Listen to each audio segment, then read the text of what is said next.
Well, a bit of fall from grace for both of these teams as the Canucks won the Pacific Division last year, and the Islanders snuck in as the third team in the Metro Division in the Eastern Conference. But this year, both teams missed the playoffs. We'll get to the offseason preview for the Canucks and the Islanders after they were the 11th and 12th teams eliminated from playoff contention this year. We'll get to all of the offseason preview for these two teams coming up right now.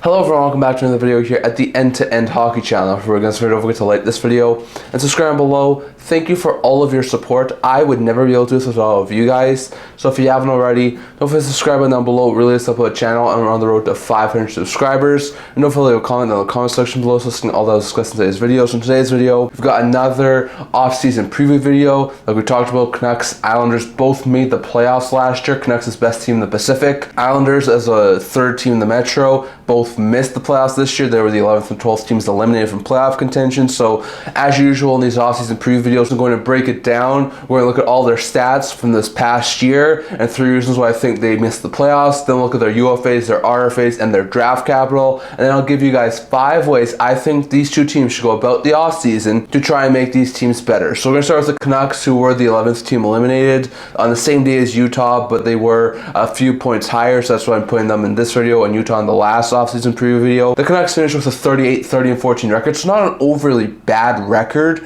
as they did finish with 90 points. So usually that could potentially get you into the playoff spot. It would have gotten them just 1 point out of playoff spot in the East, but in the West, they did finish 6 out of playoff spots. So wasn't an overly atrocious season for the Canucks, but just wasn't good enough to get them into the playoffs. If you look at their top 3 point scorers, that was Quinn Hughes, who had 78 points. Beautiful season there from Quinn Hughes. While Brock Besser and Connor Garland were tied for second on the team with 50 points. So definitely not any huge point producers, not like last year where the Canucks had a whole bunch of guys. Pettersson was doing good, Miller was doing good, and there were a couple of other guys when they went to the playoffs. This past year, not an overly great season there from the Canucks. Even goal scoring wise, Jake DeBrusk only had 28 goals, which was their team leader, and then Brock Besser and Pius Suter both had 25, so Suter was a little bit of a surprise and really good to see. This team did have a couple of 20 goal scorers, but no 30 or 40 plus goal scorers, so definitely you can see the offense was a big reason as to why this team missed the playoffs this year. If you go over to other stats that they have, they wound up scoring 233 goals this year, which wound up being 23rd in the NHL, so definitely not an overly great goal scoring team they were this year. They let in 251 goals against, which wound up being 18th in the NHL, which wasn't overly good either. It was definitely a lot closer to halfway than their goal scoring was, but it wasn't great either.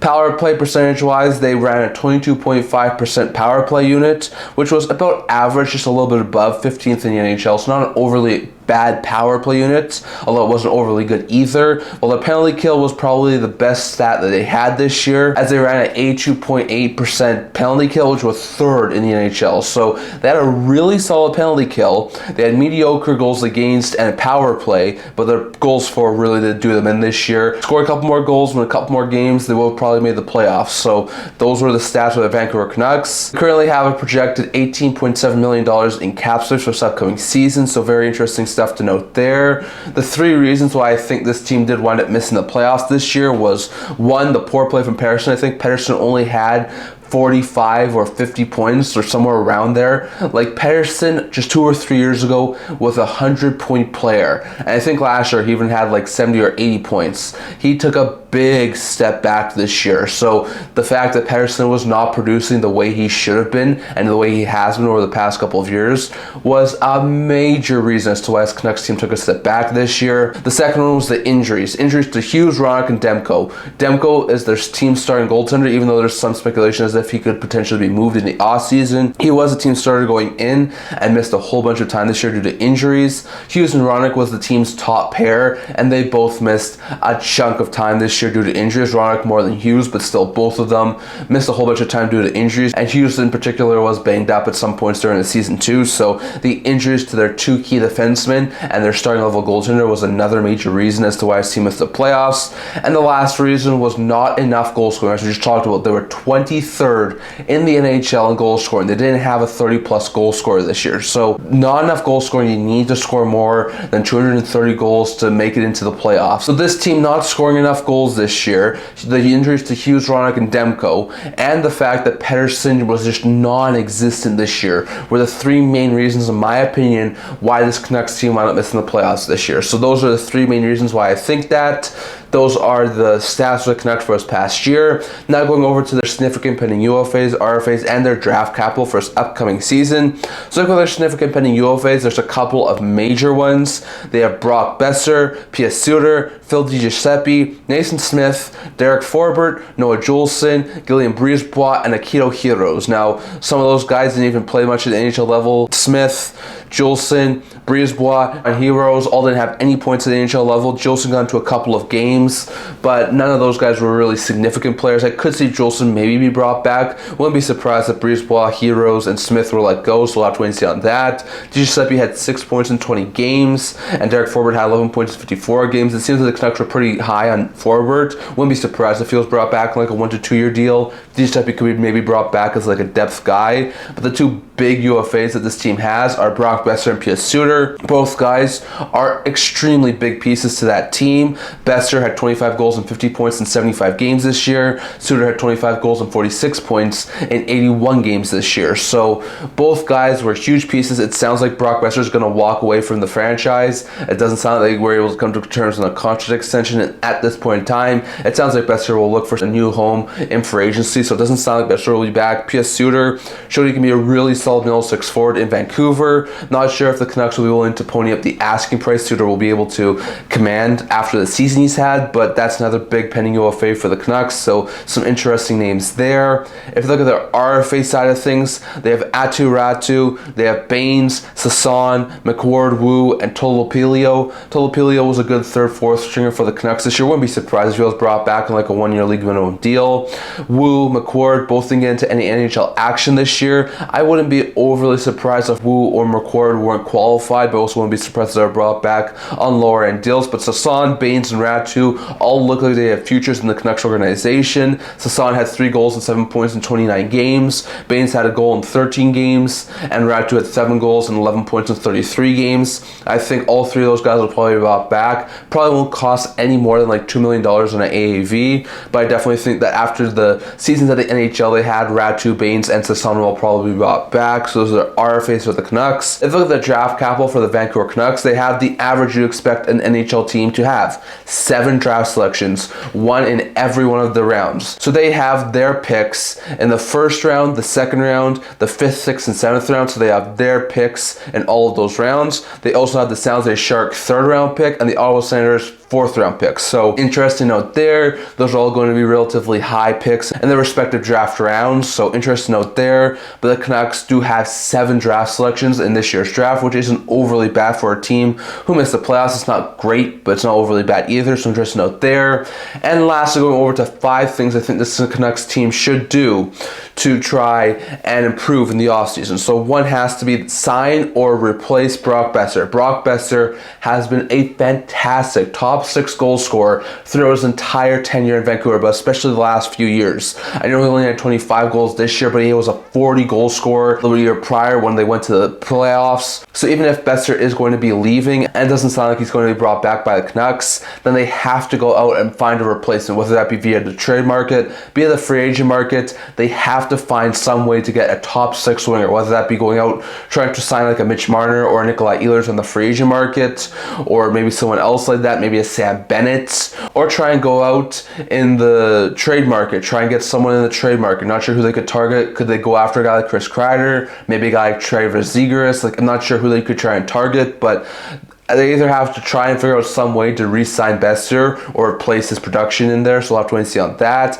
The second thing has to be trading Demko. They signed in season Kevin Lankinen to a long-term extension. They have Arthur Silovs, who I think is going to be ready for a backup role next year. With that in mind, I don't think they'll keep around Demko. I have heard some people say they could try and sign to an extension, but personally I believe trading Demko, maybe trying to get some sort of help elsewhere, would be a very smart move for the Canucks. He's entering entering the final year of his deal. With his injury history, with the way Lankinen played last year, I do not believe that keeping Demko is a smart move there for the Canucks. So we'll have to wait and see what happens there, but I personally do think that trading Demko would be a smart move for Vancouver. The third one has to be adding a second line center. This team is in desperate need to add a second line center. With the way Pettersson played last year, they could definitely use someone to fill in as a 2C after trading JT Miller in season. There's been a lot of speculations. Could they go after a guy like Barzal or Horvat from the Islanders? Could they go after some guys like a Sam Bennett in free agency? Like, I'm not sure who they could try and target,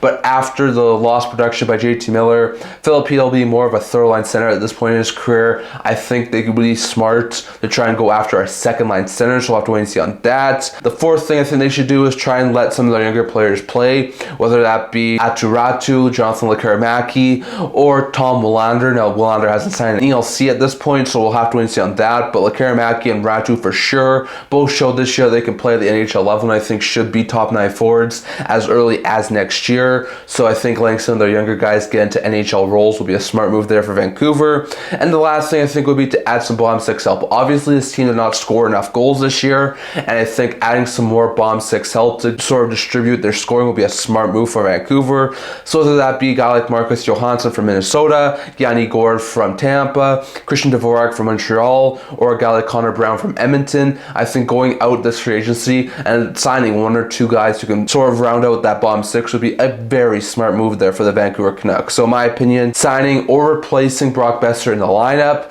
trading Thatcher Demko, adding a second line center, letting some of the younger guys play, and adding some bottom 6 help will be 5 things that I think the Canucks should do this offseason to try and improve so they can maybe get back to the playoffs next year. So that's my opinion on the Vancouver Canucks. Next, going over to New York Islanders. When it comes to New York Islanders, they had a rather sour end to the season. They did not have an overly great record like the Vancouver Canucks did. They finished with a record of 35, 35, and 12, so they were 500. Not among some of the worst teams that missed the playoffs, but they were still not an overly great team. So that's why they are in the spot they were, as they only finished with a record of 35, 35, and 12. Now, if you look at their stats, their top 3 point scorers were Bo Horvat, who had 57 points, Anders Lee, who had 54 points, and Kyle Palmieri, who had 48 points. So if the Canucks were a bad team point scoring wise, the Islanders were a step worse, because Horvat was the team leader and he didn't even have 60 points. So they didn't even have one 60-point player, which is very, very concerning there for the Islanders.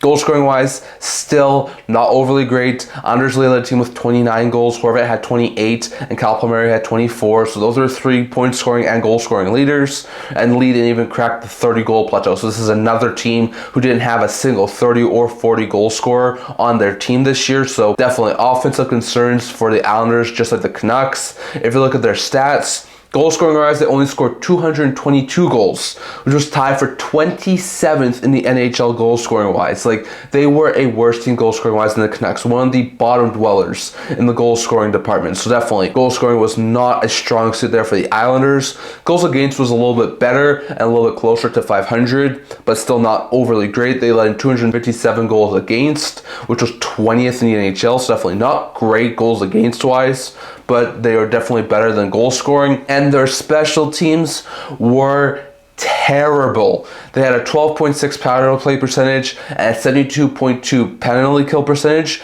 Both were second to last in the NHL. They were 31st power play and 31st PK wise in the NHL. Like, that is not good. That's not a winning formula. So goal scoring wise sucked. Penalty kill power play wise absolutely sucked. Goals against was a little bit better, but still not where it needs to be if they're going to be a playoff team. So obviously, this was a terrible year for the Islanders. They currently have a projected $28.3 million in cap space for this upcoming season, so interesting note there. The 3 reasons I feel this team missed the playoffs this year was 1, the awful special teams. You need to have good special teams, or at least mediocre special teams, at least in one of the 2 power play or penalty kill categories, to have success and at least make it to the playoffs. They had no success on either side of the special teams. Power play wise was atrocious. Penalty kill wise was atrocious. You want to see the power play and penalty kill percentage add up to at least 100, if not 105 plus.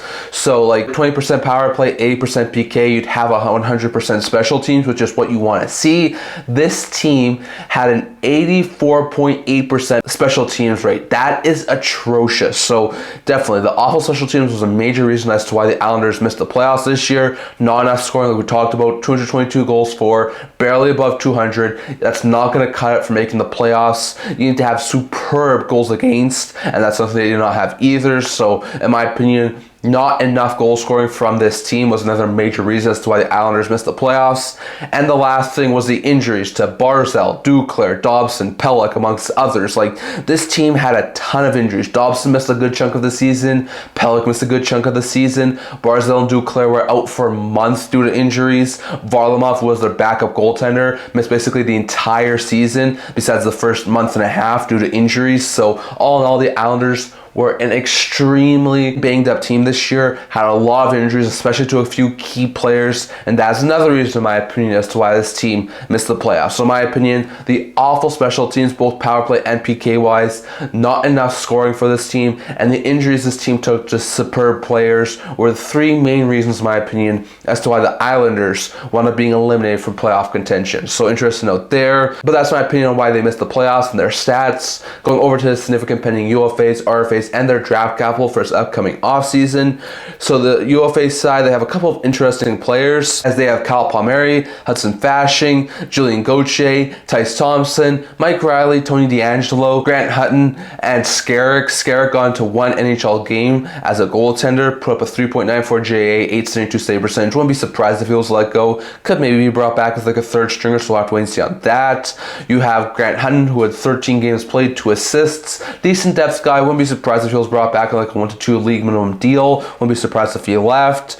You have Mike Riley, who had 2 assists in 18 games played, suffered a big health injury earlier in the season. Wouldn't be surprised if the Islanders walked away from him. Wouldn't be surprised if he was brought back on like a 1-year deal. You have Tony DeAngelo, who got 4 goals, 19 points in 35 games, was brought in during the season and actually worked out quite well. So I wouldn't be surprised if the Islanders brought him back on like a 2 or 3-year deal. You have Julian Gauthier, Tyce Thompson, didn't get into any NHL action for the Islanders. Wouldn't be surprised if they were let go. You have Hudson Fasching, who had a goal and 3 points in 40 games. Decent bottom 6 guy, but wouldn't be surprised if he was let go too. And then the big one is Kyle Palmieri, third leading goal scorer on their team, had 24 goals, 48 points in 82 games. There was a lot of talk that he would be re-signed by the New York Islanders at some point, but with Lou Lamoriello now not the GM, that might have changed. So we'll have to wait and see what happens there. But Palmieri is definitely the cream of the crop on this UFA class for the New York Islanders. So just note there. If you look at their RFAs, there's definitely some extremely big RFAs for this team. You have Simon Holmstrom, Maxim Saiplikov, you have Gakcomb, Liam Foudy,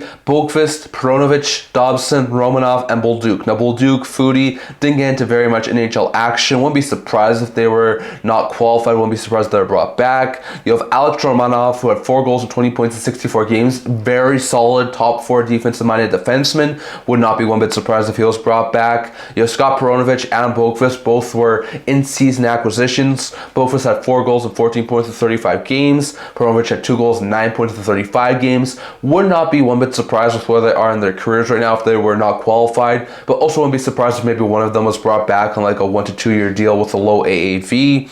And then you have Noah Dobson, top defenseman there for the New York Islanders, at 10 goals and 39 points in 71 games. Definitely a step back offensive wise, but he's still an elite level top pair defenseman. I've seen some Islanders people say there's a potentiality he could potentially get moved. Wouldn't be surprised if that happened if the deal is right, but I think there's a really good chance the Islanders will wind up trying to sign him, so we'll have to wait and see on that. You have Gakcomb, who had 8 goals and 9 points in 39 games, showed really good offensive prowess in a bottom 6 role. Wouldn't be surprised if he was brought back. You have Maxim Saiplikov, who had 10 goals and 35 points in 75 games in his first pro season. Would not be one bit surprised if Saiplikov was brought back. And then you have Simon Holmstrom, who was a former, I think, top-end draft pick from a couple of years ago. Had 20 goals and 25 points in 75 games. Really solid top 6, middle 6 forward. I would not be one bit surprised if he was brought back. So you definitely have some big names on the RFA market for the Islanders, headlined by Holmstrom, Sablikov, and Dobson. So we'll have to wait and see on which of these RFAs are going to get brought back. And then look at their draft capital. Just like the Canucks, this team has an average amount of draft picks at this current point in time, and that is 7. They have their own pick in each of the rounds. So they have their first, their second, their third, fourth, fifth, sixth, and seventh. They have no extra picks. They have no subtracted picks. They just have all of their own picks. So very interesting stuff there. They did also win the draft lottery, so they are going to be picking first overall, which is a very good thing there for the Islanders, given the fact this team, while they are starting to build up that prospect pool, is not having an overly deep prospect pool. So given the fact they're able to surprisingly win the draft lottery and get first overall, that's very, very good there for the Islanders. But they do have 7 draft picks at this point in time for this upcoming draft. And lastly, going over to 5 things I think the Islanders should do this offseason to try and improve to get better for next year. The first thing has to be extend Noah Dobson, Holmstrom, Kyle Palmieri, and Tony DeAngelo. Now, at least extend 2 or 3 of these guys. Like Palmieri was one of the team's leading point scorers, so if you don't sign him, you're going to have to replace his production. DeAngelo worked out really well in a second or third pair role, so if you don't bring him back, you're going to have to replace him. There's been some talk about Dobson, could see him potentially get dealt, but I think they should try and re-sign him. You also have Simone Holmstrom, who had a really good offensive season playing in the top 6. So I think top priority for the Islanders has to be signing Dobson, Holmstrom, Palmieri, and DeAngelo to somewhat of deals. Probably Dobson, Holmstrom longer term, DeAngelo maybe a mid-term type deal, and Palmieri probably a shorter-term type deal, but they have to be top priority. Second priority has to be getting a top 6 winger. This team was awful goal-scoring wise, awful on the power play. They could use an offensive type forward, whether that be going out getting a Mitch Marner type guy in free agency or trading for a guy like Trevor Zegras in the trade market. I'm not exactly sure what sort of deal they'll try and swing, but I definitely do think getting a top 6 forward who can help them, who's on the younger side of things and could definitely work with this team longer term, would be a very smart move there for the Islanders, especially if it was able to increase their goal scoring. Third thing has to be consider moving a guy like Jean-Gabriel Pageau or Anders Lee. These 2 guys have been mentioned in the room though for quite some time. Pageau's entering the final year of his deal. Lee's got this year and next year on his contract. Lee's making $7 million,